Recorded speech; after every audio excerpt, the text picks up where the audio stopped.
Spera, and this is the iTechGear Weekly, episode number 127. Where, oh where, have our dulcet tones gone? Recorded live Sunday, March 30th, 2025, live from iTechGear Central. As I said, I am Christopher Spera, the editor-in-chief over here at iTechGear.org, and we're back. We're back at the old iTechGear headquarters here this week. And unfortunately, our forwarding contributing editor from Gear Diary and Pocket Now, and of course editor here at iTechGear.org, Mr. Chris Gavula, is not available this evening, so he will not be with us. So we will have to do our best. Yes. To forge forward. He said if you didn't give him a raise, he was going to quit. So that must be it. Well, that's okay. I didn't get a raise, so there you go. Other than raising my blood pressure, which he does on a regular basis, but that's a different story entirely. So, however, we do have the former contributing writer over Gear Diary, and of course, the host of the Linux Sling Tech Show and Living in the Retro Arcade podcast, and editor here at iTechGear.org, Brother Joel McLaughlin. How are you, sir? I'm doing quite well. Awesome. I'm very, very interested to hear about the little goodie that you got this week. Mm-hmm. So that's a preview of coming attractions for folks, and we'll get to that in just a few minutes. But of course, last and never, ever, ever least, the former co-owner of WUGNET Publications, and of course, editor here at iTechGear.org. We've got Mr. Larry McJunkin in the house. How are you, sir? I am fine. I think all is well down here in East Tennessee. Awesome. I'm recouping from a little cataract surgery in both eyes. Seem to be having a few minor issues, but I think overall it'll end up okay. I just got to survive the bumps as we get toward the end. It will be okay. Those slings and arrows will get you every time. So, oh yeah, anytime they poke things in your eye, nothing good can come out. Something bad is going to happen. They say it was supposed to be better than a stick in the eye, but yeah, right. Anyway, I'm glad that you're back and that everything turned out well. And you know what else could be turning out pretty well, which I thought I always get excited this time of year. I really do. Where you go and you take your Johnny Appleseed pot and you hang it by the fireplace and hope that Uncle Tim will come down the chimney and give you all sorts of wonderful goodies. All right, WWDC, of course, is what I'm speaking of, and WWDC 2025 has been announced for June 9th through the 13th of this year, and I, for one, am excited. All right. We all are. Yes. This is when we get to turn on the beta builds and see what's going to happen this fall. Yep. For all the new things, and I have no idea. I mean, I haven't heard anything really come out on the market to talk to us about Mac OS 16, right? No. Or there've been a couple of things out there that have really kind of talked about iOS and iPadOS 19, and we'll get to some information that we've got our greedy, grimy, grubby little grasps on in just a few moments. But one of the cool things that has also happened this week is that we've gotten the release candidates for the latest versions of all the OSs: Mac OS, iOS, iPad OS. All right, 15.4, what's this? 18.4 for iOS and iPad OS, and those are all out. In fact, a couple of interesting things, kind of cool that has happened with those. They've actually started labeling these as release candidates. First time ever, which I thought was very, very interesting. It made me stop and some of those things that make you go, Right. The other thing is if a lot of people, and I often do this, but a lot of people, once they get the release candidate or what we thought was the release candidate through the rumor mill, we sometimes turn off beta builds and go back to in hopes to get the real one when it comes out. Yep. And this time, with Mac OS, they pulled a sneaky on us and launched yet a second release candidate. So if you turned your beta build off, But yeah, and you you may might want to want to tweak turn it it on back just on again, just and real do one quick, more right? download because Yeah. there's one more little nugget waiting on you. Yeah. And I'm not sure does anybody remember what was actually, or did anybody actually see what may have been in I didn't even read the release notes. I didn't care. it? Down, give me. Yeah, I got it. I got it. But with I have no idea what's coming from a desktop perspective. I have no idea what's coming, right? Um, no clue what Mac OS 16 might bring. Well, Um, I'm going to talk about some things later on that I hope don't come, but we'll see okay. on the Um, bad side of the rumor mill. Yeah, I mean, we're gonna get the keynote on, at the beginning of the week on Monday, and that'll tell us all about some of the new things that they're doing. They usually do not do any kind of hardware announcements with WWDC, although in the past there have been one or two that have kind of snuck in, you know. Um, do you think that we're going to have any information on the M5 chip? Well, I think we have to. I mean, it's Okay. going to hit this fall like it Okay. always does. But I would So think. do you think that we're going to get that at this? Um, I don't think they'll tell us about it. I think they'll allude to it. That's probably all they'll do. okay. And that's kind of sort of where I was going. Are they going to give us any kind of pearls of wisdom or any sort of previews of coming attractions is what I was really kind of thinking of. And there probably likely will be no hardware announcements or anything that week as well. I wouldn't think. I just Um, think right now the powers that be in Cupertino have their hands full with a lot of other things regarding AI, I was just going to and say that they've got a they lot to, just yeah. yeah. If I don't know that they have the bandwidth out there, even Apple, to address all this new stuff and still worry about what's broken right now. Yeah, this is the one thing that I was really kind of curious and concerned about as far as um, Apple Intelligence is concerned. There have been some interesting, I want to say, developments related to Apple Intelligence that have come out, and um, not all of them have been good. You Mm.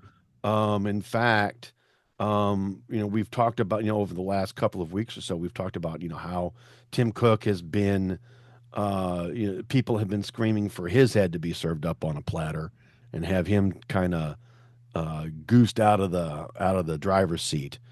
There have been, well, I mean, some folks have called Apple Intelligence and Siri just a flat out mess, a hot dumpster fire mess that is not going to be. No, how do I want to put this? That Well, I fire mean, there's it no ain't other being put way out to anytime put it. soon, Right. right? It ain't being put out anytime soon. I No. will say the guy they put in the new AI driver's seat, Right. and I think that if anybody can make stuff happen, it might be him. He has no problem telling Tim Cook when he sees a problem. And That's he flat true. out told him that Siri sucked. And Yeah, to hear and that's a a quote. director that high up tell, the Using the Apple S word. gods, Using the S word. Yeah. Hmm. yeah, So we'll see.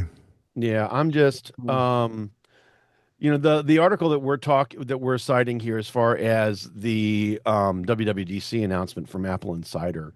Um, the author here is William Gallagher is saying that Siri could be the star of the show.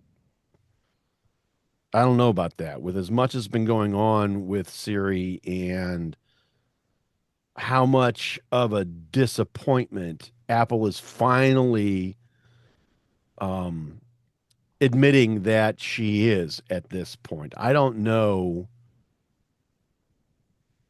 But you if, know something, guys? If there's any company on the planet that yeah, has the money and the resources and the manpower to pull this off, it is Apple. We do know that. I I'll mean, give you that. I don't think Microsoft and Google have that much money to do I that. I mean, no, no, no. and if they put, 5 or 6 thousand engineers on this thing and a bucket load of gold, it's something's going to happen. Yeah. And they may have a better guy at the helm now. Um oh God no, what was his name? The new guy. Oh, yeah. Hello. How quickly we forget. Yes. Um He's just the new guy. We'll call him the new guy. all right, okay, we can call him the new guy. From what I understand um uh we'll do a quick yeah, it is with us. It's um so it's Mike Rockwell, right? Yep, Right? that's it. Mike Rockwell. All right.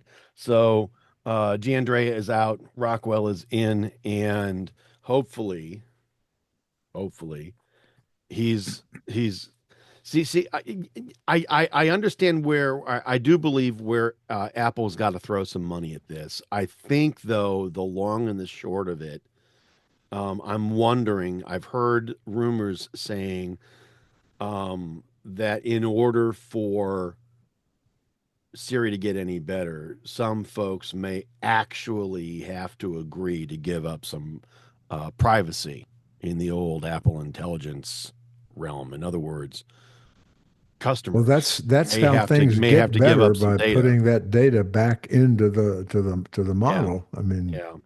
Because Yeah. at this point, if the data isn't there, the product isn't going to work, and that's just the bottom line. So I don't know. I don't know. this is kind of like how in the world is the new Duck AI thing going to ever work when they claim they're not going to take one bit of information Yeah, from you, the user, and put it right. back into the system. It can't get better. No, It's just it it's a can't. static thing, It's and it's just no, it's not, and it's not going to be able to do so. And this is what really and worries maybe they don't want that. I'm not to go off on a tangent here on a different topic, but it's like using DuckDuckGo. There are people who will use it simply because they are afraid of privacy issues, so they're going to use it. They don't care what else it might be doing wrong, not necessarily wrong, but not doing at all. They're just going to use it. So maybe it doesn't matter to some people. me.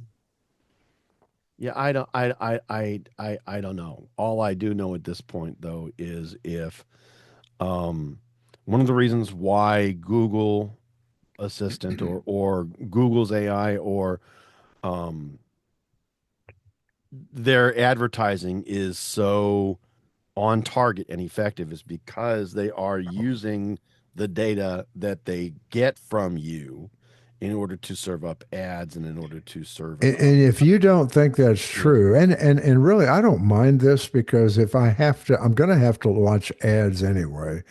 I right. would rather look at advertisements about things that I truly am interested in, so it doesn't bother me. But they are so granular that if you do a search on pink socks, Yeah. you're going to get ads for pink Pink socks, not socks just until the cows socks. come home. Yeah. Yep. I Yep. mean, it's scary. Yep. And there are some people that will tell you that your phone is listening to you, and because you were talking about pink socks to somebody, Now all of a that part's sudden, BS, and we yeah, all know but that. I've been on the receiving end of some of that stuff, and it can be a little bit freaky, and I can understand where people feel Yep, um violated.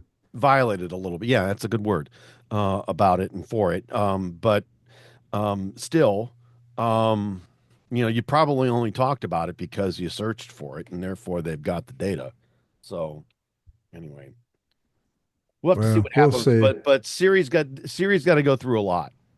Yep. They've got really have to do a lot to Siri in order to bring it back, and I'm not sure how they're going to do it. So what they tell us about Siri and what they're going to do to make it not suck is going to be something that I will be very interested in hearing about.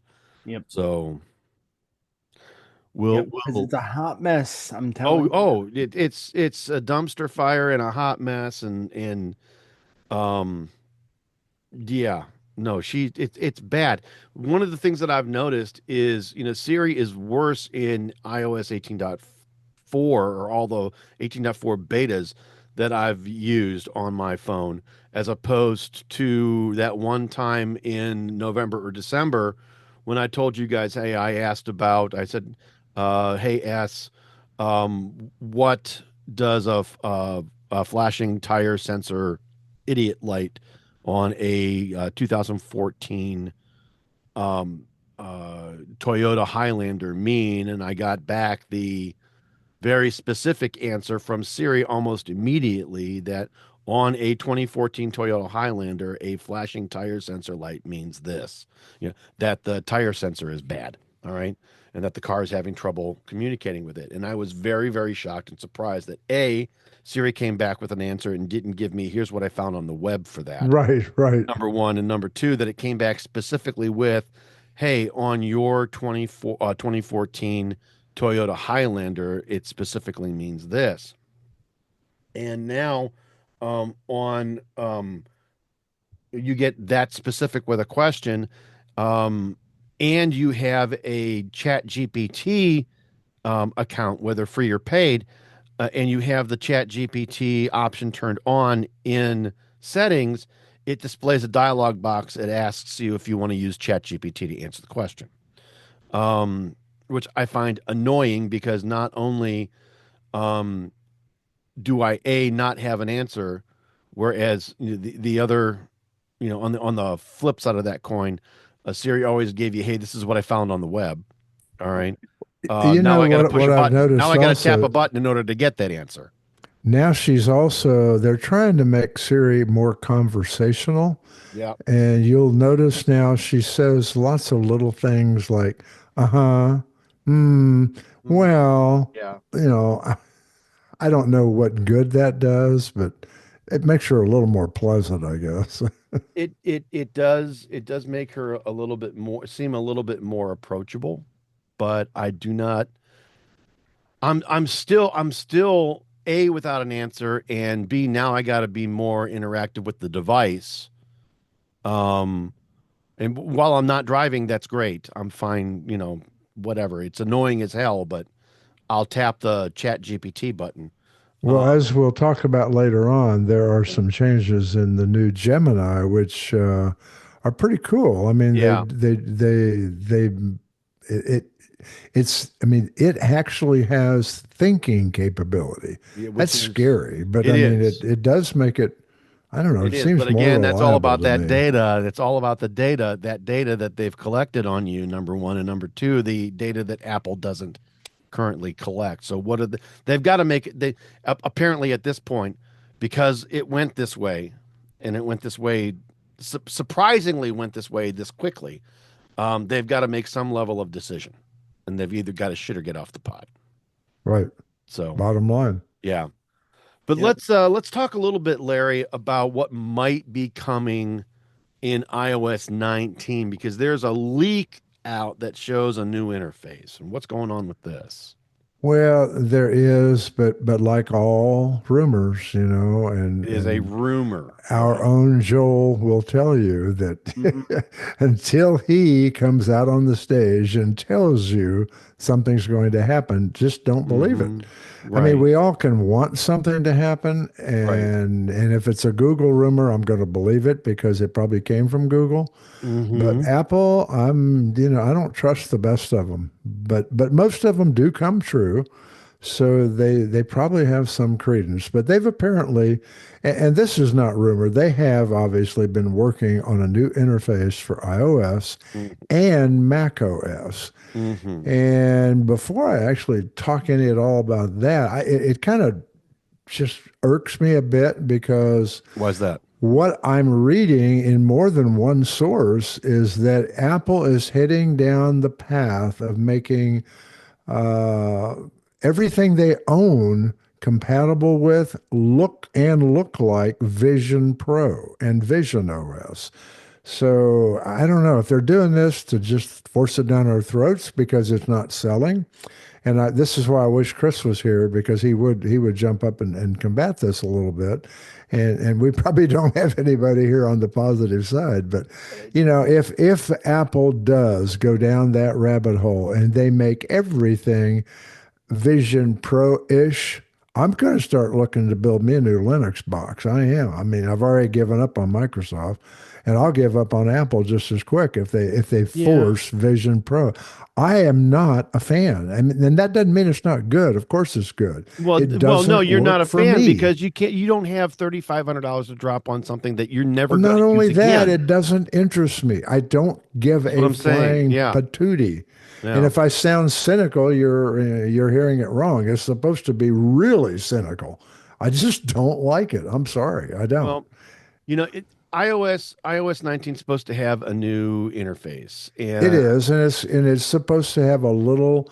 Now I don't know in the one screenshot that we saw, or right, someone says they saw, it had round icons, and that kind of. which is I don't know something if it's that that made Android me has happy. had forever, right? I would wish it would have some way to change the icons, like a launcher in Android or something. If I want triangular icons, let me have them. Springboard, to be very, very honest, all right. The Springboard is the name of the launcher that iOS uses, and True. there has not been a quote unquote radical change or any kind of a huge difference enough to people say, whoa, when they look at this thing since iOS 7. All right. And when things really, really changed and were really, really different, and it made a lot of people sort of, B and They C sit here and changed it a complain little because, bit when Big Sur came along because then is when they put those pretty static squiggle or yeah, unsquiggle, but squircle icons on the right, dock. right. But other than that, that really wasn't I anything mean, but a Mac OS change. again, Apple is evolutionary and not revolutionary, but I mean, Springboard has not really changed. I mean, even though there were things in iOS 7 that were different from iOS 6, all right, because they got rid of the skeuomorphism, right? But the launcher itself, Springboard itself has not changed.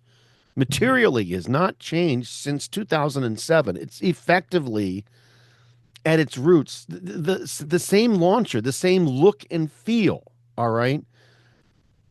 There's some people that may argue that, and I welcome the commentary. Hey, hit us up at tips@iTechGear.org and let us know what you think. But at the same time, it really hasn't changed. I'd love to see a different type of launcher completely. I'd love to see something new. I'd But love to what see something happens that, though, Chris? What would happen Mhm. if they brought that something new out and Yes. they would launch it and it would be it and you'd have to live with it. So what if they brought it out and you didn't like it? That's No, why Apple there's a lot doesn't of there do was a lot there was a they don't do lot that of stuff. there was a lot of commentary related to just that, related to iOS 7. There was a huge amount of outcry. There was a lot of wailing and gnashing of teeth. They got rid of the skeuomorphism and effectively gave us what we have. And it was a different font with a different way of looking at things. It didn't look like pieces of real life anymore. It looked very much computerized, and a lot of folks weren't ready for it, and it took us all by surprise. And of course, there's always going to be some level of wailing and gnashing of teeth and upset feelings about you moved my cheese, and now this is different, and I don't like it, and I have to go somewhere else for it in order to find But what I'm looking for. I mean, Apple has Same. never been known. Yeah, they're a 900-pound gorilla. They are. But they don't act like King Kong and They come don't. walking into the scene in New York and They knocking don't. the skyscraper down. They do walk softly. I mean, they have very, very They soft do. feet. They They're do. going to You're force right. things on us, but they're going to do it and make us like it. Well, usually with Apple, you either like it or you're out of luck. But Well, that's that's just me. true, but Um, they do I have I a don't way know. of making you understand it is the best way, Chris. Yeah. Believe us. Yeah, yeah, yes, yes. You don't want the highway. You do want our way. So here you Right. go. I get that, but I don't know. I don't know. Aside from the round icons, I have no idea what I they're don't going to believe do. anything about this stuff yet until I see. This is one I just don't believe. Well, I don't know. Aside from the round icons, I don't see what they may have changed or what this interface may actually be like, aside from the round icons. So yeah, we'll see. All right. Um, I don't know. I will tell you that, from 2007 to the release of iOS um 7 in 2013, that was like a 6 or so year period. Um, if they had stuck to that same kind of thing, it would have changed again in 2019 or 2020. With us coming up onto um, perhaps yet another change or major change in the OS at this point, where you would look for something in 2026 or 2027. I don't know. Um, but we'll see what happens. I'm hopeful that we'll see something different, something interesting. Um, I don't know. Anyway, Joel, however, why don't we kind of move into something that's kind of cool. Well, hang on a minute. Hang on a minute. Hang on a minute. We did before we get to the Joel's happy. All right. And just as a preview of coming attractions, um, Larry, let's talk real quick about what's going on with Apple Intelligence and Apple spending somewhere in the neighborhood of around $1 billion on NVIDIA AI servers. Let's do that first. I think this one's not rumor. I really, I mean, it's quite obvious that Apple is about to lay out over a billion, just over $1 billion Hmm. for a boatload of NVIDIA's AI servers. Personally, I don't see that as a bad move because NVIDIA does well what NVIDIA does. We all know this. Hmm. And Apple is simply admitting that they probably know more about AI servers than we do here in Cupertino. So why don't we just buy them?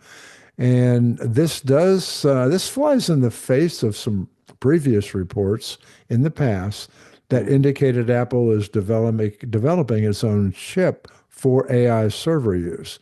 But Hmm. either way you look at this, I think it's assurance that Apple is in the AI game to stay. They're here for the long haul, and they plan to be well equipped for many years to protect their investment in AI. And whether they do it with AI servers or their own, I don't think it makes any Hmm. difference. I think they're going to be here. I applaud them actually for using NVIDIA stuff. I'm a fan of NVIDIA when it comes to Well, chips. when They're it comes to good. NVIDIA and the graphics adapters and graphics products that they produce, they are one of the leading names in the biz for this kind of thing. And some of the processors that are used, the neural engines and those things that are being used to generate graphics are also being used to generate um, or at least help pull together some AI related stuff, as you said. Now, the servers in questions are NVIDIA's GB300 NVL72 systems. Those are about 3.7 to $4 million each. So them spending about $1 billion and is talking somewhere in the neighborhood after the math is done of around 250 servers.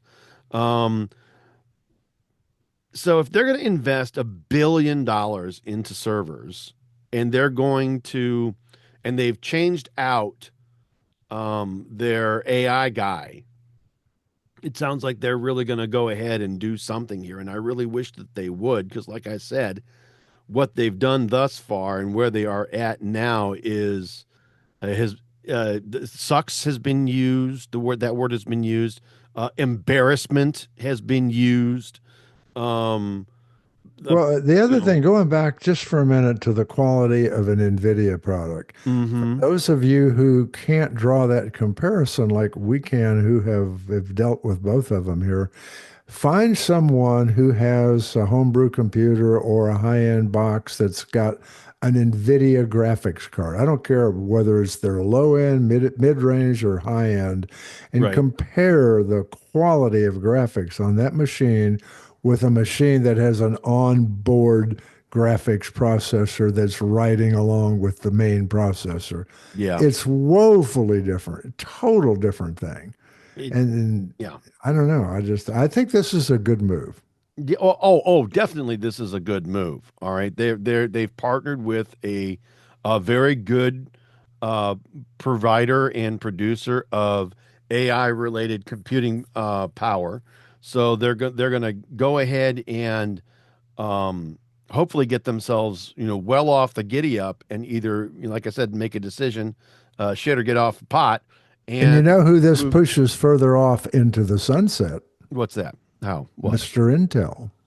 Well, there is that.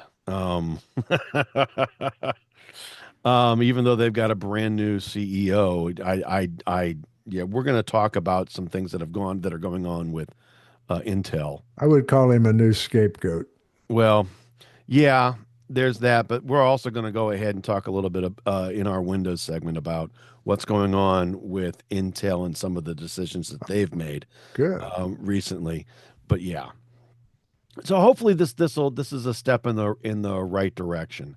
Um, the large this at $3 to $4 million each, 250 servers should provide enough power to do something. Um,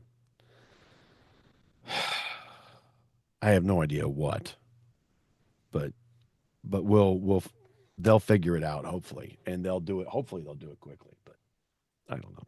All right, Joel, I know you're sitting on the giddy up, you're bouncing up and down. All right.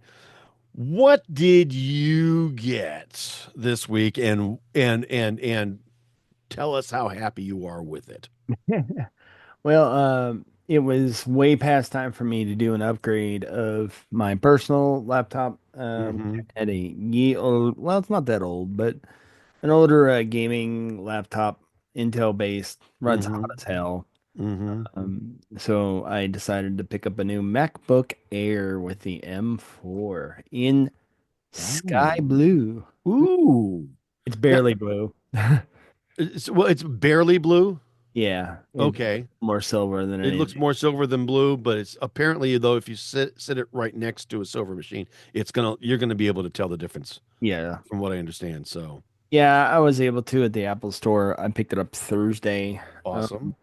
And, I looked at that and the midnight one, and I did like the look of this one better. I didn't care too much about the fingerprint issue Okay. those have, but I got the mid-range one, so it's got the let's see, 16 gigs of unified memory as well Mm-hmm.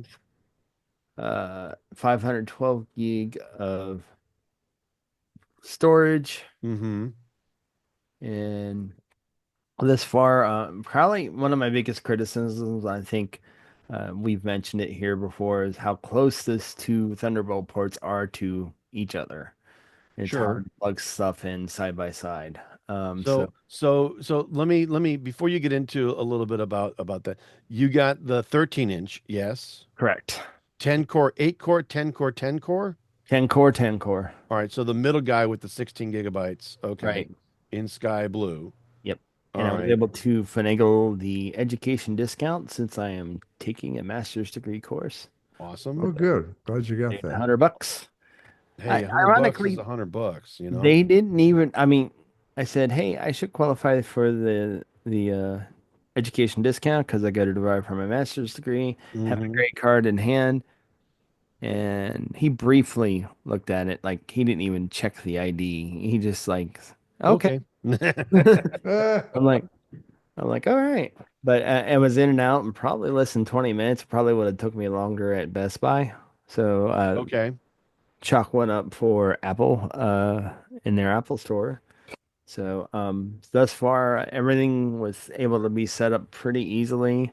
Um, now when I have more than one device that uses the ecosystem, like for example, with regards to AirPods. Hmm. Um, I kind of get what some people like about it. I still don't like the fact that I can't say, okay, like if I'm listening to it over here, don't switch it automatically over here. But it's less annoying now that I have two things, and actually helps out when like if I'm on call. Oh, excuse me, sorry about that. Watching something on my MacBook. Yeah, with using the AirPods and my on call, my phone will ding with the pager. It switches over there. It's actually also quite convenient to just take the AirPods with me. You know, If one thing I think you'll find, Joel, when you along that line, when you let's say your Mac takes control of your AirPods, and you get the little blinky thing on the upper right says, "Okay, your AirPods are hooked up to your Mac." If you pick up an iPhone and you start talking on it, it will relinquish control automatically. It'll Yeah. smoothly move back to the iPhone, which I Yeah. thought it never used to do that. It was No. more invasive, but it does a good job of that now. It's very interesting. So when I was recently visiting my family in Houston at iTechGear Southwest, um, I had my iPhone, I had my iPad, and I had my MacBook Air with me, and I had my both my AirPods Pro 2s and my AirPods Max. And interestingly enough, um, when I had the AirPods Pro 2s in my ear, whatever machine I was using was automatically connected to those devices, and I could switch seamlessly between my phone with a phone call and audio on either the iPad or the Mac, and it just kind of did it, you know and it was very interesting because it never really did that before, but recently with the newer OSs, it's pretty much seamless. Wherever you're effectively working at right now is where the sound is going to go in your Right. ears you know Not perfect, but it's Oh, none of it's perfect, oh, but none of it's yeah. perfect, but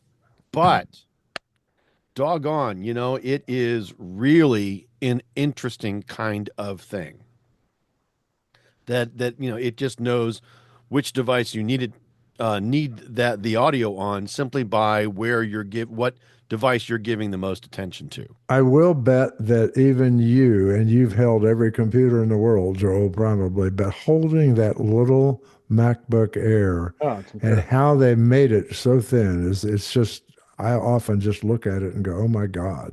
It's Yep. frightening, isn't it? I mean, Yeah. there's so much computing power in And that the device. screen, the display lid is like what, a 16th of an inch at the Yeah, most. Yeah, it's tiny. And yeah. like here, and ironically, I bought this. This is the Tom Talk. I don't know what to call it, but a Tom Talk case that I bought. 13-inch case, right? For a Yeah, 13-inch device. yeah, because I Okay. bought it That's the one that I have. Yeah. Yeah, right. I bought it mostly to use with my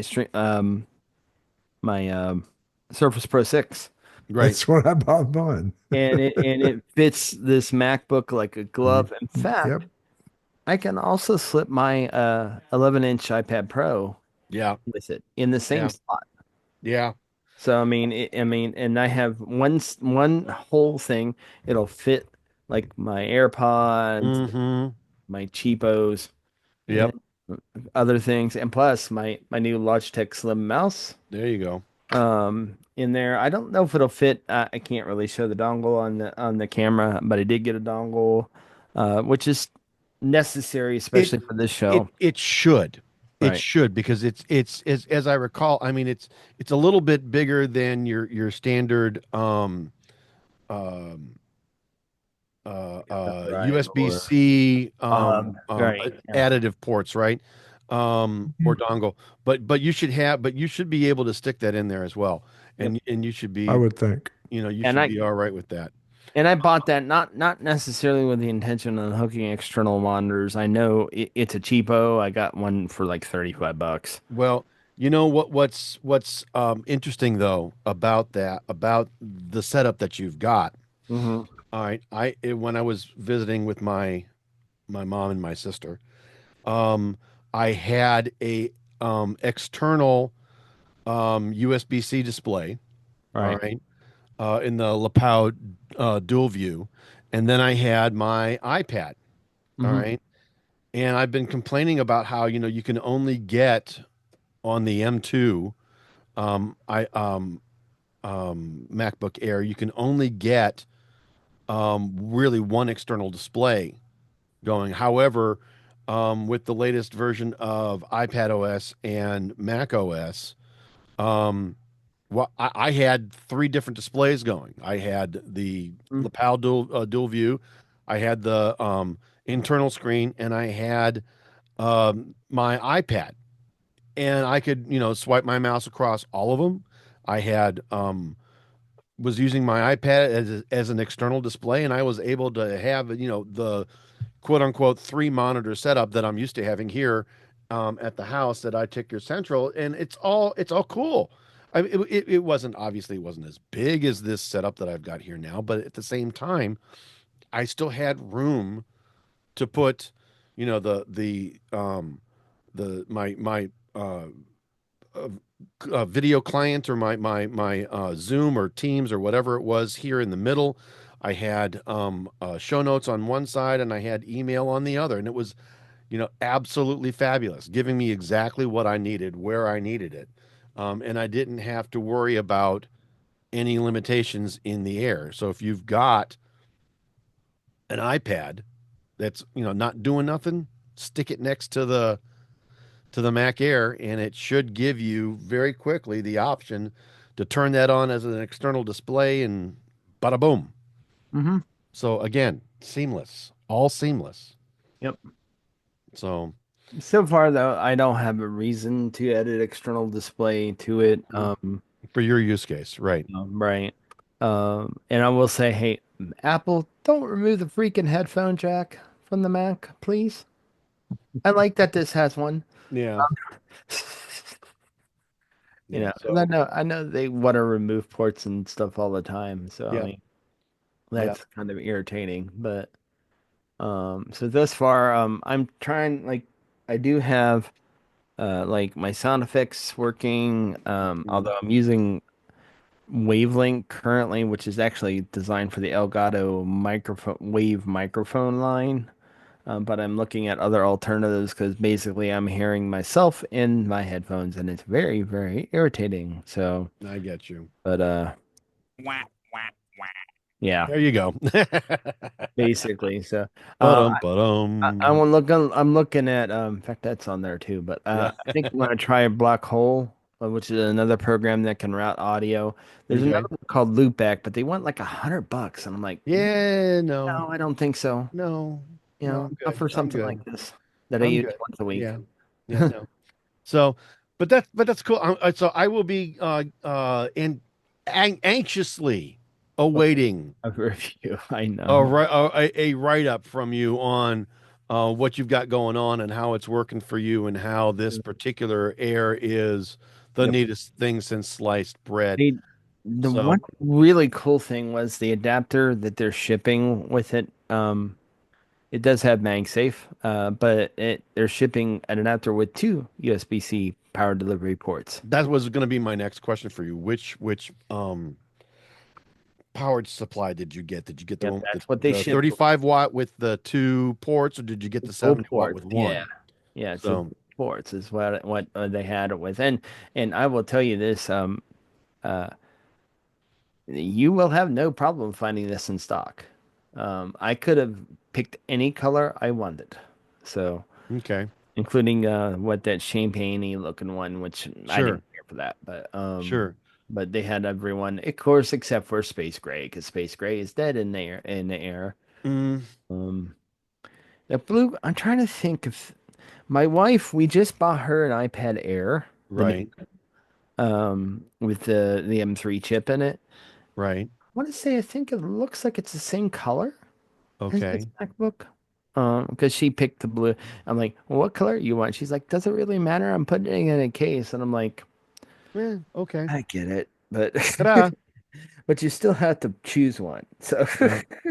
Very true. yeah, I Very mean, true. I'm not gonna put this in a case. Yeah. But it's so but it's Well, like I I'm said, going to Louisiana at uh-huh. the end of May, and this is probably gonna be what I It's take gonna with go me with you. Okay. for So sure. I awesome. Yet another article traveling with the new M4 MacBook Air. There you go. All So right.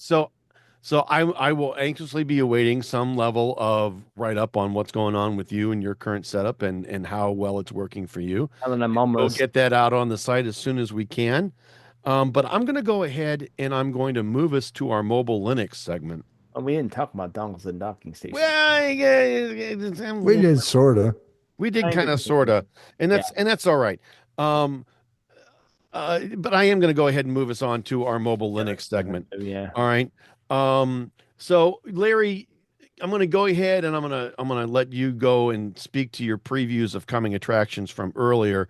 There's something new, exciting, and special going on with Google Gemini 2.5 Pro. It's now free. Ooh. Well, it is, and I will, I'm going to caveat this with I have been a user of Gemini since its inception.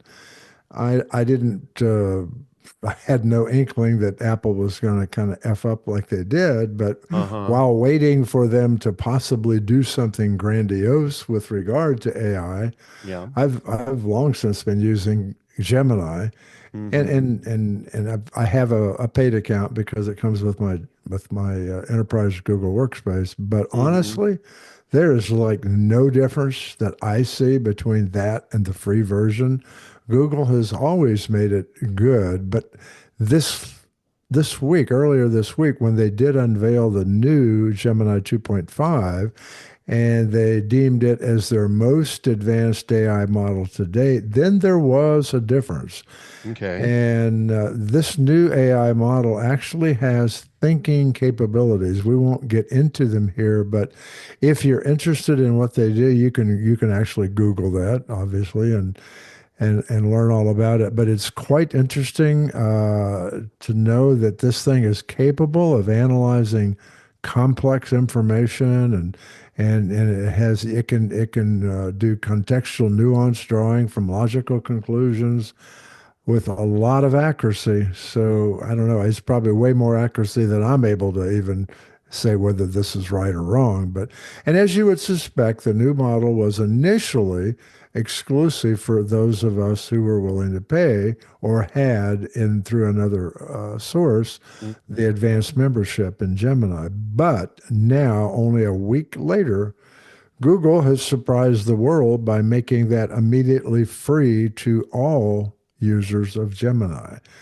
Now, they do kind of Hmm. caveat there that they'd like to make it clear power users who want a paid account, they will be able to take advantage of Google 2.5 Pro experimental model. Okay. Might be a good thing, might be a bad thing, because if it's an experimental model, it tells me that it's like any other beta. It could have problems. So I Sure. would want my large language model that I'm trusting to be more accurate. So I'm not sure I even want to turn on the experimental mode. Hmm. But every report on this throughout the internet in the last couple of days has said the 2.5 model is just amazing and very, very accurate. I like it. Okay. Probably have it, but I haven't actually played with it. I And Well, think you'll notice y'all have got differences. it anyway through the iTechGear.org email accounts that you have. true. So you'll have it there as well. So if you're interested in taking a look, you can do that. Sure. But because I've got effectively a business account there, so it's available. It should be available to you guys. Um, but this is interesting, being able to go ahead and really take a look at um, uh, Google Gemini 2.5 Pro. Um, and according to what they're saying is that they've got a wonderful little tweet out over here that says the Google 2.5 Pro is taking off. The team is sprinting, TPUs are running hot, and we want to get our most intelligent model into more people's hands ASAP, which is why they are rolling out the 2.5 experimental to all Gemini users beginning today. Yep. You Now, know, there's something that I'm going to read into that, and I think everybody will read this into it. Apple is in a little slump here with AI. They're flailing just a bit. oh Google yeah, is taking advantage of that as any good business would, and they're jumping on it by dumping this thing out and giving it to everybody free. That's why I think they're doing it personally. it's probably a very Get them used to astute it, and then they won't go observation. to Apple when Apple gets theirs. Yep. Why wouldn't they? Why wouldn't they do something like that? Why wouldn't And they you take stop and advantage? think about it. If you do a Google search, you know the first thing that pops up is that little AI overview Yep, on anything you search for. yep, That, I mean, even those of us who are hardcore Apple, most of us use Google search in yeah, Safari. So yeah. that's the first thing we're going to use. And this is what started me working with Gemini and becoming more dependent on it. It's so Well, they instead did of now swap, going to chat, $1 billion payments to each other in order to be able to have us do that. So, I get that. I do, but I don't know. I just think it's a good product, Gemini, so far. It Yep. hasn't well, been It's not perfect, but it's of the AIs. It's for me. It's the least annoying. right. hmm Thank you. I, That's a good way to put it. yeah, because I mean, there's certain things that it does that I still don't like, but that's okay. I mean, the one kind of frustrating thing for me, isn't that they're doing this AI stuff. It's like ever since the AI stuff, it seems like things like the Google Assistant stuff is kind of fallen by the wayside. It's not as Yeah. useful. Like hmm one of the things I used to do all the time when I was in the car is if I'm driving along and I see a sign or something, I'll be like, "Oh, what's that? Hey, G, do that." Or what is hmm that? And it hmm looks at me like I'm stupid, and I'm like, "Okay, whatever." Well, we'll see, I'm we'll like, see, we'll see. See, this is the one thing that really kind of all right, I guess concerns me about things moving so quickly with technology. And don't get me wrong, I know that things move quickly and have historically, and they will continue to gain momentum and speed and change quickly. But you don't really get a chance to play with it a lot before somebody's got something new out. You don't have a chance to really say, all right, this is what's good about this, and I like this about that. So I'm concerned that perhaps with everything that's going, are they moving too quickly? all right, Well, aside from the speed, as much as I think everybody would like to see AI succeed and be Right. helpful to all of us. Agreed. But as Chris would say if he were here, he'd be the first to say, and we all agree, Mm, that it needs to move forward with some kind of bumpers. It's got to have something to keep it in its lane, agreed.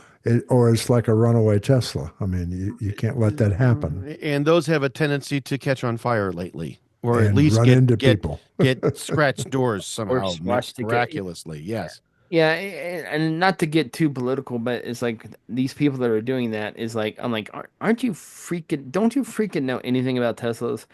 They have this massive camera system, so you're outed right away. It's like, Yeah. Well, dude, no, I don't think that they did know they to don't to think be that very far. very honest. They didn't Yeah, they didn't know, they didn't care. So, yeah, anyway, um, interesting. So we'll see what the how this moves and how things go with this. The advancement of AI, I think, is something that is going to catch on, and it's something that a lot of folks are going to be watching yep, very intently. over the next 6 to 18 months, and see where we will likely be in a very different spot Hmm. 12 to 18 months from now. So we'll see. But it's speaking of time and Apple and Android. Joel, you forwarded along a very interesting video Yeah. about a 30-day Android challenge, Yep.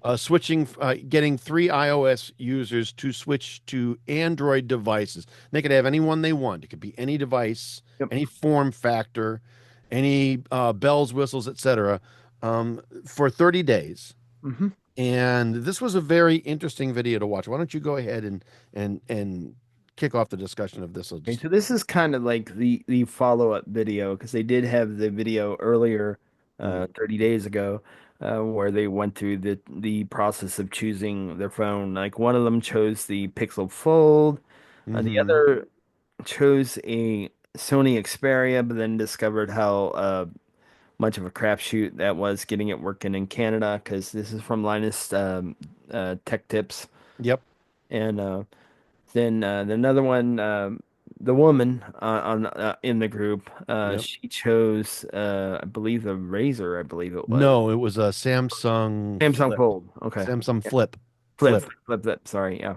you know. Um, she had, and all of them had nice things to say about the form factors. Um, the one who chose the Sony Xperia had switched to the Pixel 9 Pro XL, which is Yes, what I he have. did because I think he said it was an engineering sample that he got and he Yeah. couldn't So get it it to wasn't upgrade to Android 15. right. So, Yep. That was one thing. But Um, of all of them, probably the one thing that most of them had a problem with setup wise is how iMessage has that grip on their chats, their text chats. oh So, yeah, which is everybody, yeah, every single all of one. them broke every iOS based The message group iMessage, well, chat that's that they going to were in. happen anyway, but Yeah. they also had issues just getting text messages because of that, because you have to unlink iMessage from Yes, your you phone do. number prior to switching to an Android phone. So that was Yes. one thing. But the form factor, I think they all like the form factors, which is all a really good thing. Now, the interesting thing here is Linus gave them he said, hey, if you want to stay on Android, I'll give you the phone. Right. Right. And of the three that were in the challenge, only one, Tynan, he chose to stay with his Pixel 4 Pro, and actually the one he guessed that would do that from the start. He thought he would switch. Yeah. So, He did. He did. It was interesting though. right. The idea behind this is that they were going to do a compare and contrast Mhm. between the iPhone that they were in and the new phone that they had. Uh, they were going to talk about form factor. They were going to talk about the switch and the problems and issues that they encountered there. They were going to then talk about, how was the phone Mhm. in terms of taking and making phone calls and then using it as a communications device. And then, of course, did they actually want to stay? And if yes, why? And if no, why not? Most of the Um, why nots were because of the integration, like for example, being able to what do they call that continuity stuff that you have between Mac yeah, some OS. of the like the iPad Mhm. display stuff that I was talking about earlier, Yep. right? Stuff like that, yeah, and then of course the Well, AirPods. and the fact Yeah, that they were so bought into yeah. the ecosystem, right? Yep. And how switching from the all where they were in a all-inclusive or iOS or iPad And or missing Mac things OS. like AirDrop, Yeah.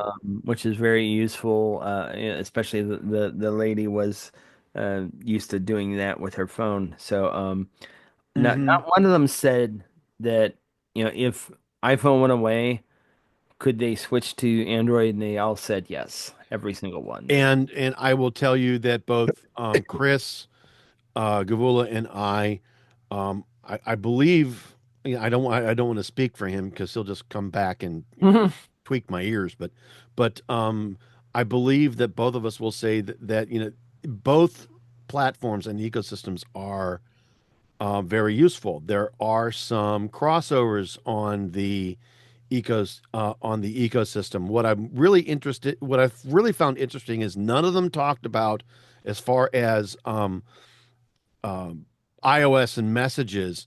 None of them talked about blue bubbles. None of them mentioned Right. blue bubbles or trying to use it um, and have that server running on a device on a Mac device near them that would allow them to keep their blue bubbles and communicate with those chats. It does when it works very, very well and is very, very solid.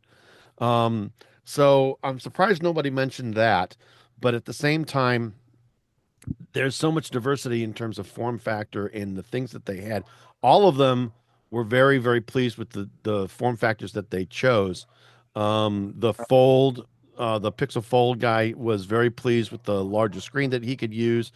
Um, the Samsung Flip, the that one was very, very pleased with being able to have, that whole thing fit in her pocket, Yeah. in her front pocket, and not have to worry about, gimping with the device, and then being able to use that outside screen with for her audiobooks, which was very convenient for her. And then the other guy just was fine, with the standard candy bar form factor. It's interesting, and I happen to agree with them.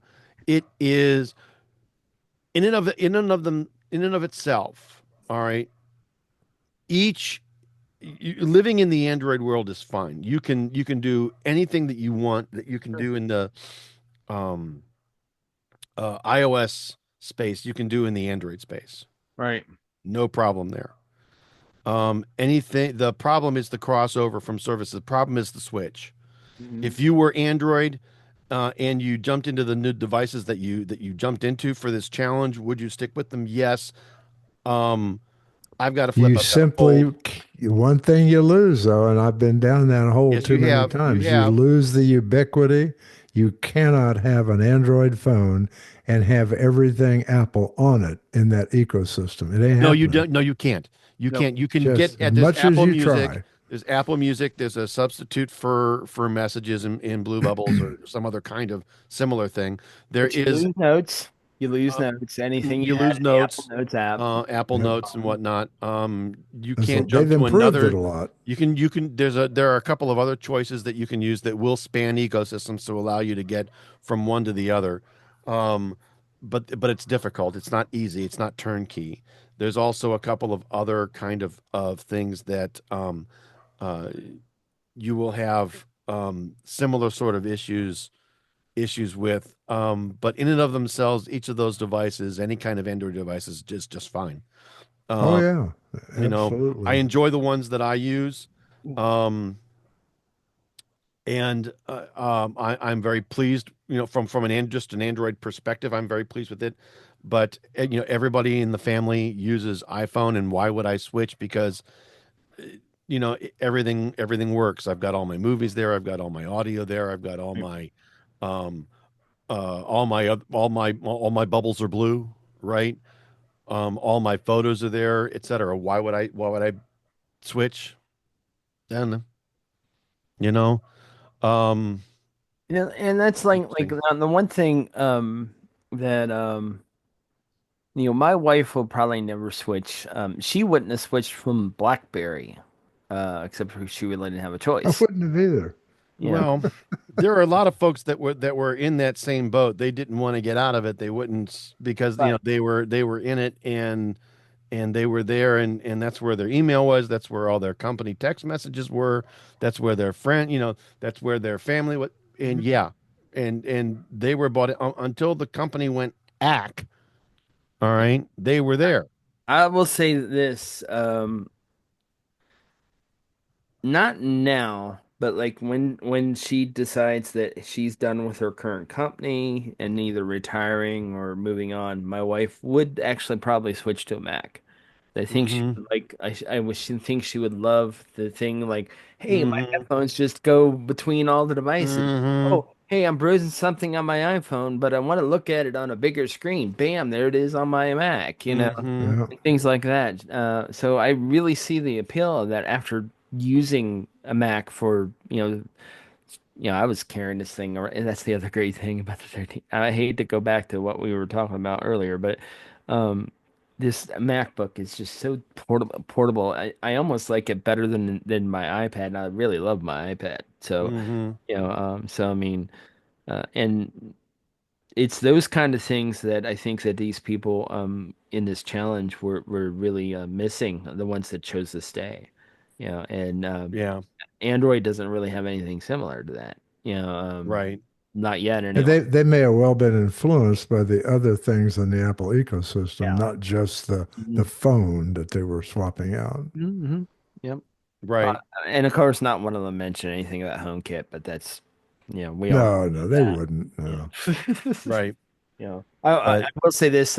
Actually, there was the one guy said, "Hey, everything just worked on Android with regards to his smart home stuff, and it doesn't work on HomeKit." And because he purposely, well, like you, Larry, went and bought HomeKit compatible things, but he couldn't make them work yeah, on his iPhone. No, I mean, there are still some things that I have to bridge in. I mean, and you it's just not can't get easy. away from it.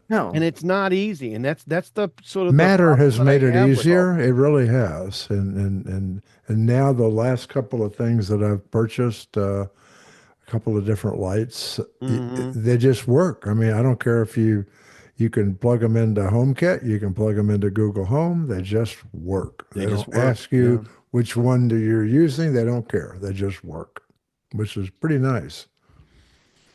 Yeah. Yeah. Well, we will definitely see what's going to happen with all of this stuff, especially with WWDC coming up. Um, this was an interesting video to watch, and if Yeah. anybody is curious about it, really would encourage you to watch this because these folks really did give it um, An honest try. an honest try. And while they all liked the devices that they picked and they were all very pleased with them, um, I completely understand both sides Yep. because I'm in both Oh, I sides. do So And too. for those I've who been don't there. know, too, yeah. Linus is a rabid Android fan. Yep. He himself tried to switch to iOS. Yep. Oh, And it went didn't go back. well for him. No, it did not at It did all. not. So, So, but watch that interesting to video see that he too. did give it the old college try, Yeah, and it was sincere. there's not a day goes by that I don't just fleetingly think, God, I wish I had an Android. I mean, seriously. No, I get it. I don't I think get you it. lose that once you've used the phone for any length of time. No, I no, think no, no, you don't. You what don't. would help that, And and this is there's something Google really needs to take a note of, is find a way to make a tablet that doesn't suck. Because a yeah, tablet is an easy route to get people in Android because Yeah. it's yeah. Okay. I apologize for the it's we lost power here at iTechGear Central here for just a brief moment. It's just kind of blinked but and then what came I was back, gonna and I had a Our little say, trouble. friends at Anchor have a solution for that. that's right. Yeah, But before I and I've was got a so rude, UPS. I've got a yeah, UPS. The UPS kicked right on, and nothing sort of crapped out here on my end. I did have a little bit of a problem connecting back in, but hey. Anyway, so before I was so rudely interrupted and yes, the capper on it. Um, the message to Apple, get serious about different form factors of the iPhone. see, and that's the biggest thing. That's a very good point because that's the biggest thing that Android has going for it. It's not, and I'm not just talking folds, all right. Mhm. Although the folds are a huge part of this, it's a little Yes. bit more than that. Go ahead, Joel. Yeah, the folds and the flips, especially the flips. Because I think one thing that she really liked about it was being able to use it when it was folded small, little Yes, tiny, and yes. harken back to when the iPhone wasn't a monster device like it is now. hmm So, And and yeah, the thing that's interesting about the flip, it is a little bit skinnier, right. right? Than and not as wide as, but I would like to see something as wide as the current iPhone, but yet still have that clamshell flip, Yep. right? Speaking of folds and flips, I got this is a good time to bring this in. It's short, it's not off topic, but it wasn't on Okay. the notes. Okay. While I was doing some other reading for the notes for Yeah. the topics tonight or Yeah. this afternoon, I came upon a new article, kind of an indescript, just was there. It explained why we will technologically never, ever in our lifetime see a crease that we don't notice. It's impossible. Technology It's will yeah. not let it happen, Yeah, Yeah. period. maybe unless they go to something like a rolling phone or something like that, which is a possibility as well. But So with what they have now, they said they can't do it, even Apple. Yeah. And so if you're getting all excited about the new iPhone rumors coming out in 26, it's probably going to have a visible crease. It's always, you know, Chris and I have both said this. The OnePlus Open is probably the best example of a quote unquote creaseless folding yeah, phone that's out there. But even still, then, while it is nearly unnoticeable, it's still there. Yep. And if And you once look you for it, see it, you you can't can't unsee it. unsee it. Right. That's It's it. always going to be there. It's always going to be there, and it's not going to go away. You're absolutely positively right. The one thing though that I would like to see, I would like to see Apple come out with it would, in my opinion, the flip version would be better than the fold version I first. do. I'm with But you 100%. I don't think that's going to happen. I really think they'll bring the fold out they're going to first. bring the fold out because it's a more expensive device. And yeah. that's really it's really sad. I think that they will bring a flip out, but I think they're going to do it as a budget phone as opposed to a full featured phone. There won't be Well, that's what most of them a are. flip pro, if you I will, mean, most of on them the are iPhone side. that, so but so we'll see what happens. Until Tim Cook gets on stage and talks about uh what what happens with the rumors of, I mean, they've been rumoring this stuff for Absolutely years, agree. and until he's on stage, it ain't No, gonna nothing is happen. nothing, right? So anyway, aside from the so rudely interrupted thing, and I apologize for that. Um, I am going to go ahead and move us to our Windows segment, but I'm going to do that right after this brief message. Hi, hi. This is Christopher Spera from iTechGear.org. I wanted to talk with you today about becoming a contributing donor to the site. iTechGear.org has been around for almost 15 years. In fact, our anniversary is just around the corner on January 10th, 2025. 15 years. Where has the time gone? I mean, I've never really asked for any kind of donations for the site. It's always been about me providing value to you, a site visitor or podcast listener.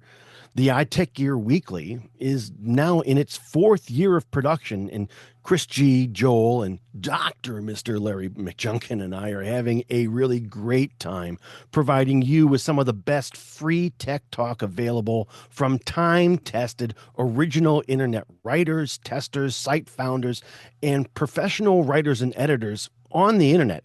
I truly believe that our crew has some of the best and most qualified pundits and commentators on the internet today. And we're not hobbled by any kind of sponsorship or affiliated relationship or other time bought posts. It all comes from the heart. Unfortunately, times are kind of tough. And since the COVID-19 pandemic of 2020 to 2023, yes, almost 3 full years, times have become increasingly difficult for small independent sites like iTechGear.org to stay afloat. I normally do this with a portion of the salary I make from the day job, but with the IT market so tight right now, it's really difficult sometimes for many to make normal household ends meet, let alone fund a site like iTechGear that might decide to bring in a buck or two. It ain't easy. If you find any of our content on iTechGear or from ITGW to be of any value at all, I would seriously appreciate you donating as little as just $1 to the cause. While we do have a Patreon site, it's hard to keep one website up, let alone two. And since it's really only me doing the work, our Patreon site hasn't really helped us at all. If you can make a donation to the site or to the show of any amount, I'd be forever grateful. All donations will go to site maintenance, hosting, podcast hosting, and everything iTechGear related. Donations can be made to my PayPal account at chris@itechgear.org. Make a donation. We'll thank you immediately on the next ITGW episode and voice our gratitude. I want to thank you. We appreciate your consideration, time, and attention. Now let's get back to the latest iTechGear Weekly episode. And welcome back to the iTechGear Weekly episode number 127. Where, oh, where have our dulcet tones gone? And if it's, I don't think it's possible for us to spin the big wheel this week. But hey, you know what? If we were, this is where the big wheel sound would go. Okay. At this point, it's another adventure or another episode of the Microsoft Mistake-a-thon, and I want to go ahead and make certain that everybody knows and understands. Hey, it ain't us. It's definitely them. And this one is really kind of something. Larry, I'm going to want your help on this because I know that this thing that Microsoft is now removing or making very difficult, if not impossible to use, is something that is near and dear to your heart. Local accounts are now supposedly going to be a thing of the past. Local accounts, this is a non-Microsoft account, right?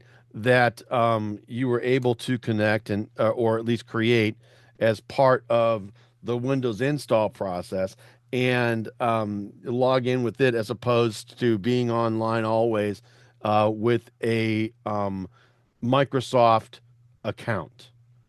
And yeah, I don't care how Microsoft spins this. The reason they're doing this is money. Yeah. Money, money. And it's mostly because of M365 and the Office products. Yep. They want every person on the planet who has a Windows computer to have a Microsoft account. The problem with that, they let enterprise get by without it if you have a full-blown enterprise system in your company. Right. But this leaves out all of the small and medium and some of the larger businesses that are still below that 5,000 seat level. Yeah. They do not want their employees to have a personal or a company Microsoft account. Think about the mess that would be. I mean, I refuse to do it. Mercifully, I will always know a way, and most IT people will, a way around this. They can take away everything that's there now, and most of us can still figure this out. But they're taking away the easy route and trying to make it difficult for those who only know the easy way to fire up that machine. But there are ways. Right. Hear that, one Microsoft? One of the most popular way was by using a file called bypassnro.cmd. Terminal which was a command, script correct. that allowed you to bypass the Microsoft account and allowed you to effectively log in with a local account, one that most folks will remember we've been using since Windows was Windows, and that goes back to the Windows 3.1 days, but the latest beta build has removed that particular command and it will likely be pushed to production, um, within weeks. Um, so you can't do that anymore. That's true. That one will go away. And I would think the next one they'll make go away is the easy one where when you set up Windows the first time, and it asks you for your email address that goes with your Microsoft account. Just Right. give it, I don't know at I don't know.com or something like that. Yeah. Hmm. And you can, and in fact, I think that one may have gone away as well. But if it hasn't, it probably will. Yeah. But there are other ways. I find it very, very frustrating. Now I've had um a Microsoft account. I've had an Oh email yeah, we address all have to have them. with Microsoft that goes all the way back to the AOL and dial-up system days. I was a beta tester for the MSN based dial-up service, Right. and I have a um, MSN.com based address that's been active since 1995. And I'm still using it, and that's my Microsoft account now. But Right. I can fully understand why folks would just want a regular old local account with rights to it as opposed to a Microsoft account. And you're absolutely Everyone right. The wants to only use reason why they're Well, forcing it is even because they even want money. more importantly in business, you want them to have not an admin account. You want them to have right. a standard local user account Right, only, as opposed so to they one can't with be admin access. installing Yeah. Facebook and everything else on their Windows machines during work. Yeah. So it's I just don't know why Microsoft goes to these lengths. well, no, you said it, and I believe that you're right. This is a purely a revenue thing for their M365 product. Yep. They want everybody to invest in a Microsoft 365 And you're going to be subscription. marketed to if you have an email address on file with Microsoft. Yep. They're going to want you to have a Microsoft Little, account, which will have some level of Microsoft 365 product connected to it. and it would be a little different if they didn't charge for the OS now upgrades as well now too. See, and That's that's right. that's Yeah. that's where I was going to go next, and I'm glad you brought that up because this is strictly a revenue thing. Now, if they wanted to go ahead and um, tie this to revenue as they are, I can see and understand why they would do it. But then I would expect them not to charge for the OS. All Right. right, but But I can do, they're still charging a couple $100 for a pro version of the OS. Yep. no, but I can deploy Apple machines in my organizations, and there's no problem. I don't have to give them an iCloud account. No, You you don't have to do don't. that. No, you don't, but they do want you to have an Apple account. All right. Of course. All right, they do want you to have an Apple account. But they let you do that with your corporate account in the seats that are Right, in it, not right, individual Billy Joe Bob at whatever dot right. com. No, I get you. I get you there, and that's 100%. And But plus, Apple's never going to market you to buy something because, as Joel mentioned, everything they need is in the OS. yeah, very, very, very true. So with This bothers me a great deal simply if they weren't charging for the OS, I could justify it. yep. Unfortunately, they're still charging $100 for the home version of the OS and $200 for the pro version of the OS, even to home users. All Mm. right, even to home users, and I find that very annoying and rather pricey. All right. Um. So yeah, I hear they're also going to go ahead and you know how certain you'll see advertised on certain websites. You can get a full blown Microsoft 365 license for $29 or whatever, Right, right, right. or a Windows Pro license for $19, however much they're charging for them. That's all because there's folks out there that are selling their unused versions of their enterprise licenses to you, and that's where those are coming from. I also hear that Microsoft is going to curtail that from happening and prevent folks from from doing that, selling those at a reduced price. So I don't know. Get them while you got them, folks, because there will probably come a day when you won't be able to do that either. So if anyway, let's go on to other depressing things here in the Windows segment. Right. Joel, I know we had mentioned this earlier in the show, and alluded to this, but that Intel has delayed its Ohio One project in New Albany, and apparently, um, NBC4 has got a at least a little bit of information for that. And what is that? Well, basically, Intel releasing its annual 2024 report and 2025 forecast addressing financial and political concerns that may affect the Ohio One plant. Basically, uh, the current strategy is highly risky and may not pay off. Um, and I know there's some concern about Trump pulling the CHIPS Act um, within an executive order, which I don't know that he can do that. But either way, this plant is in trouble, uh, mostly because Intel's in trouble, and that's the basics of this. This news story said I had a lot of things in it, but it all boils down to the fact that Intel is just not doing that great right now. Right. Yep. So Thursday of this past week, Intel, like you said, had released some reports on 2024 annual report, and then a forecast for its 2025 fiscal year. And while it did reaffirm that they are fully committed into building an Intel foundry in Ohio, it is likely that manufacturing of that plant will be delayed. All right. Um, and while they don't think it's going to be canceled, all right, it's one of those things that are least likely, quote unquote, least likely of delayed projects to be canceled.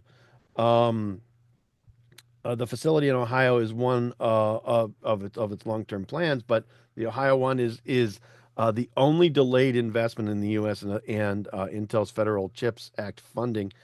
Um, and is being used as an incentive to maintain that project. In other words, it has everything to do with what the new administration is going to be doing as far as the CHIPS Act is concerned. I do not believe, although I do think he may try to undo that. I don't know why. If he did, I would not understand. It's supposed to be, this plant is supposed to bring in the manufacturing of Intel chips to the United States. It's supposed to bring a number of thousands of jobs to the state of Ohio. Yep. So I don't know why they would cancel it, but at the same time, um, uh, Intel is saying that because their performance is so poor that they are unable to afford the CHIP Act requirements. Yep. And there may be a delay or a full cancellation in the CHIPS funding. So, Yep. yeah. It's sad. Intel, I I liked Intel as a platform for years and years and years, and we all did, Well, yeah, it and, Of was course. and now it was the choice. I'm sitting here using an ARM-based device Yeah. essentially.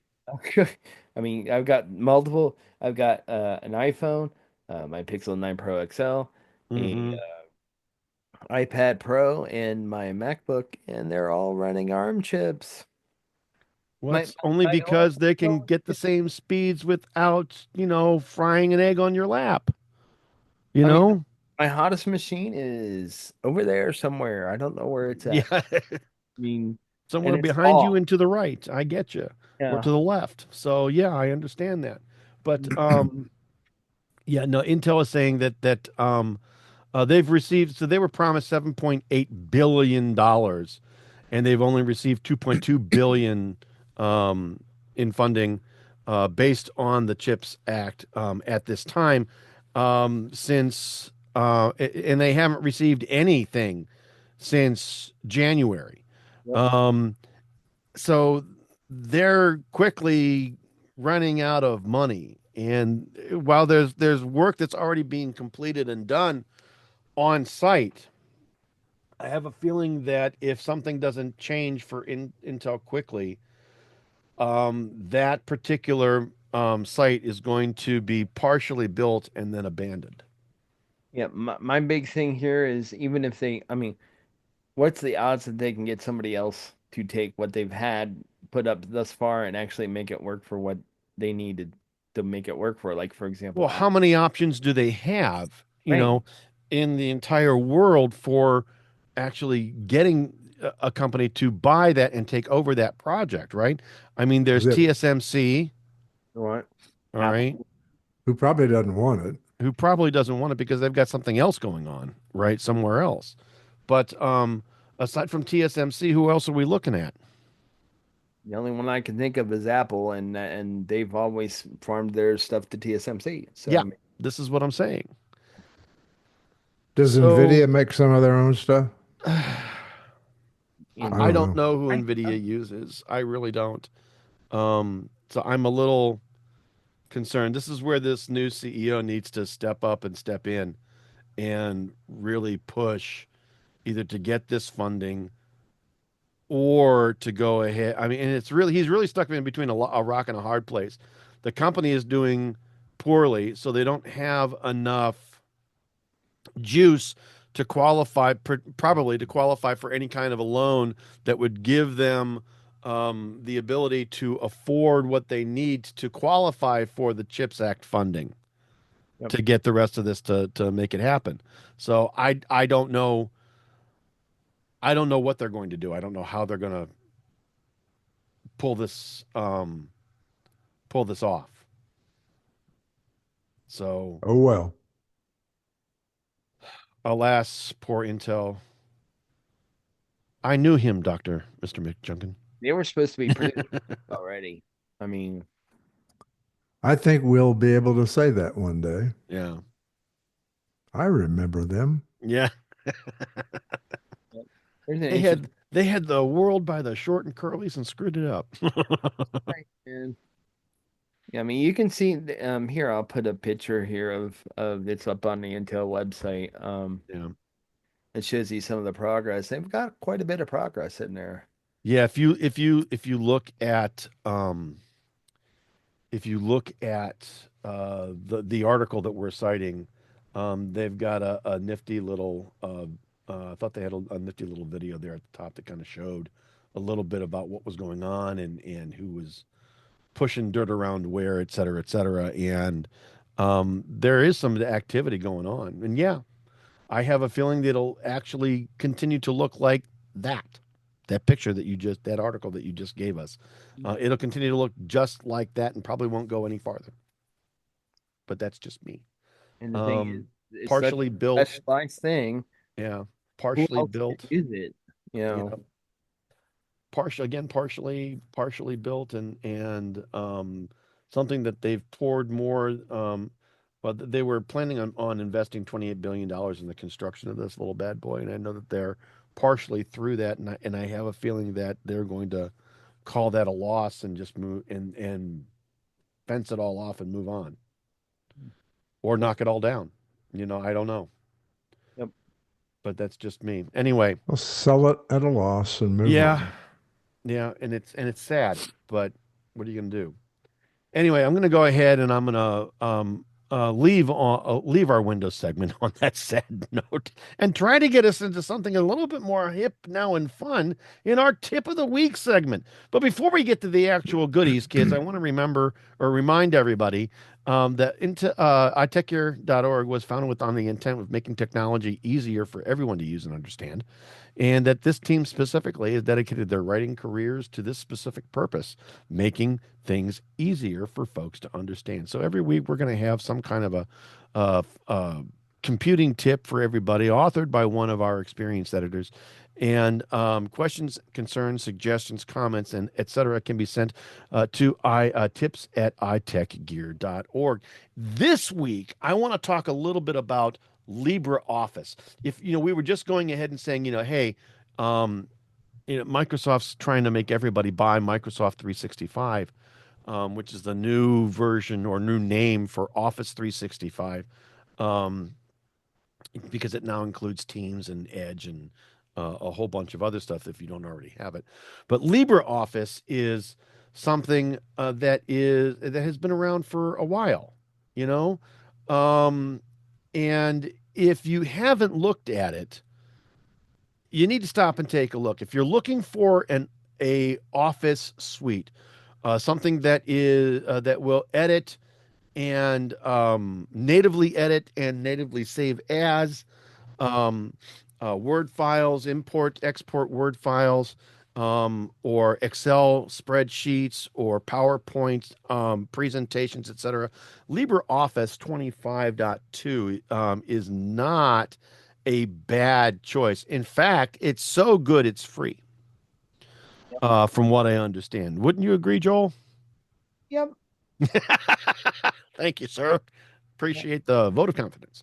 Um, and so our friends over at 9 to 5 Linux have got a nice little article here that they are um, uh, tossing up a number of different links for download as well as for information on um, the specific changes that are coming to LibreOffice 25. Because it will, I mean, it looks very much like it's got a standard, Word, Excel, PowerPoint look and feel. You can edit all of those standard documents natively. And for something that is free, this is a really, really good choice. Wouldn't you think so, Larry? Yep. I would. I still think that this is a hard market for the free versions to do. Yep. Google Docs is just, you just cannot beat them. I mean, you can't beat them. I'm Yeah, sorry. yeah, I'm kind of the same way. I mean, yeah, if I was 10 years ago, yeah, I could say that for sure. Absolutely. You're right on, Joel. So, Yeah, that, and there were a couple of others back I then, like but it. Libre's always been the better of them. Yeah. We used to Hmm. be what open office. Actually, Open Office, that's what it Open was. Office Yeah. has been pretty good. Um, but to be very, very honest, um, either of these, either Open or Libre, are really the top choices for a Office suite that is fully Microsoft compatible. And if you're really looking for something but don't have a budget to spend or don't want to spend any money at all, just because you don't want to spend any money, um, Libra or Open Office is a really good choice, and Libra is probably one of the ones that's been around just about as long as any other version has been around. I know that it's always or Open Office have always been part of any and every Linux distro that I've ever seen or used. Um, there are versions that are available for Linux. There are versions that are available for Mac OS. There are versions that are available for Windows. So you don't have to worry about which computing platform you use. You can just go get it and download it and use it on whatever box that you've got. mhm. If you use, say, Windows at work and you um, using a Mac or a Linux box at home, and you want full interchangeability between what you've got going on at work and what you've got going on at home, seamless, absolutely seamless, and regardless of platform, and seamless regardless of format. So even though LibreOffice has its own native format, you should be able to use it with just about any Office suite that's out there. So if you're looking for something that's very usable, and if you're looking for something that's very free, LibreOffice. And I will make certain that we include some direct links to download the suite there for you. And yeah, like that. So that's our tip of the week. Our pick of the week segment this week, and I'm going to go ahead and move us there now. We're going to get to in just a second. But again, I want to remind everybody that uh, our show picks are typically hardware, software, and other items of interest that we have individually purchased and actually use, and that we like enough that we want to recommend them to you, our growing listener base. They are not paid advertisements or items for which we have any kind of affiliated marketing relationship with.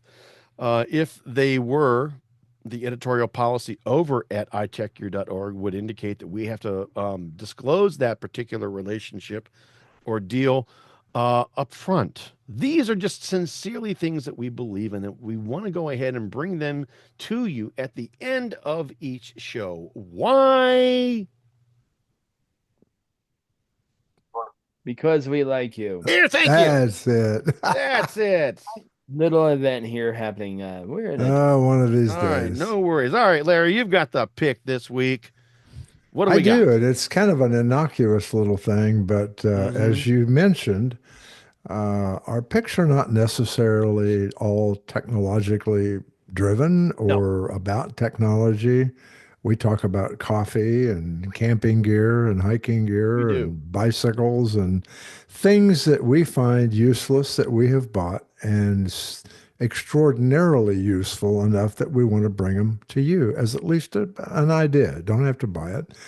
But I think this one, a lot of you have a use for today's pick and you don't know it yet. There are two types of electricians in the world: commercial electricians and residential electricians. And if you have a house, go look at your outlets.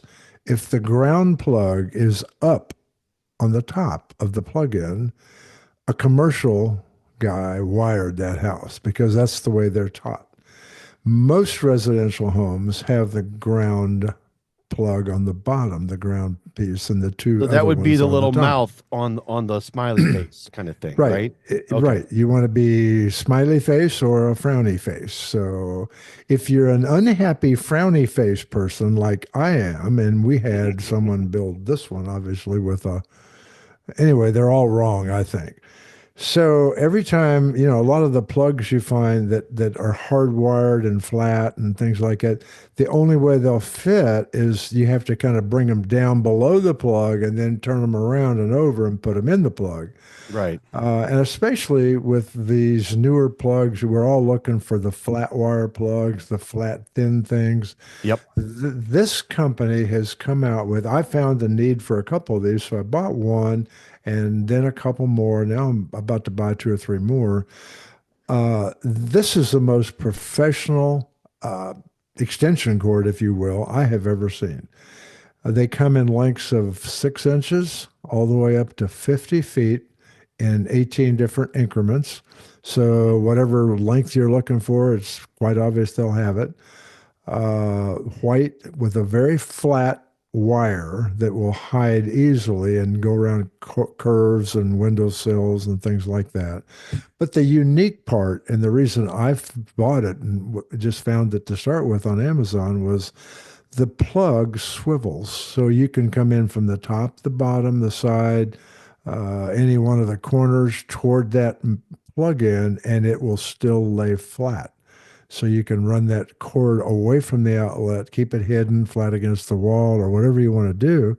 And it's just really, really a helpful, nice thing. Well, what's really cool also about this is that actual plug, I mean, usually when you've got a three-prong plug, right? That thing sticks out away from the wall, probably at least about an inch or so, right? This is only about a quarter, about 3/8 of an inch thickness. This is where I'm going. This is where It's I'm going. It very sticks away cool. out from the wall, less than half an inch or so, Oh yeah, That's it what's looks really even cool wider about than it this. is. If you've got some place where you've got to go and get a, a plug into, and you don't have the room because it's behind a, a dresser or some Desk or kind something, of yeah. desk or something, this is going to let you go ahead, plug that cord into the wall, and then run it just about anywhere. And swivel it any direction you want. And the other nice thing, These are not expensive and they feel so well built. They range from $12 to 39. That's it for Yeah. the 50-foot version. Yeah. I mean, It's it's again, it's wow. just a simple little thing, but if you have a need for it, you have a need for it, and Yeah. you might find you do. Yeah. So if you're Links on hurting for the show certainness in notes. terms of space, in between your wall and a desk, a dresser, or you just want the convenience of being able to plug it in one way and have the cord go upside down, backwards, or sideways, right? Um, Right. this will do it because A the cord will be typical able to good swivel use after for your. this, let's say you're putting in lights, under counter lights in the kitchen, Yep. and at the end of the string, you need to run a plug down and plug the whole thing in. Yep. You don't want that thing sticking out like a toaster plug. I mean, Nope. you want it neat and flat and Yep. running along the wall. And Another thing this is useful for, Larry, when you're at a hotel, because for some silly reason, hotels haven't figured out that like a husband and wife who both might have to use CPAP sleep in the same bed, and they don't put outlets on both sides of the bed. So they you don't. plug an extension cord in the middle of the two beds because we usually get two queens, and then route the cord underneath the bed. So, and the nice thing about this particular one is they have multiple lengths. So Yeah. Yep. you can Yeah. I'm gonna probably get a pack of two 6-footers. They're on my wish list. They're Absolutely. very well made. I think you'll agree when you see them. Absolutely. Anyway, that's it. Oh, that's awesome. That's awesome, and a very very useful pick. So thank you very very much, Larry. Well, that's basically it, kids. This has been the iTech Gear Weekly, episode number 127. Where oh where have our dulcet tones gone? Recorded live Sunday, March 30th, 2025, live from iTechGear Central for the missing Mr. Chris Gavula, Brother Joe McLaughlin, and Dr. Mr. Larry McJunkin. I want to say, hey, we will see you next time.